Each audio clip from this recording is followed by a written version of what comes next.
In 1982, after a series of increasingly high-profile radio gigs in suburban Westchester, Hartford, Detroit, and Washington, D.C., a scrawny, long-haired, 6 feet 5 inches, 28-year-old Long Island native named Howard Stern, who had gained notoriety for his naughty boy japery, was summoned to New York, the nation's biggest radio market, to be the afternoon drive time man at WNBC-AM, which then was NBC's flagship radio station.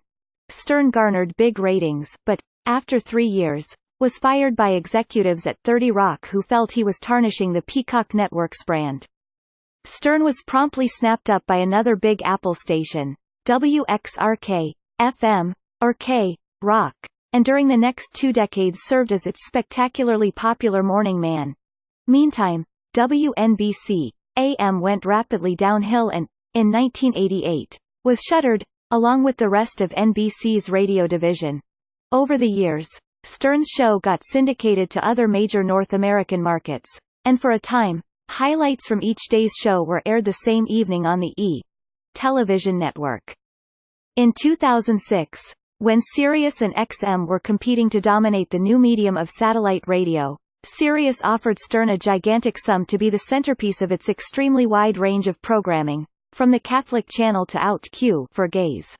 The salary hike reportedly made Stern the highest paid performer in show business, won Sirius millions of new subscribers, and before too long, sure enough, led to the absorption of a faltering XM into the behemoth that is now Sirius XM. 14 years later, Stern can still be heard on Sirius, but much of what his listeners now hear doesn't sound much like the Howard Stern of yore. When he first came to New York, Stern was mostly a DJ, a spinner of top 40 records.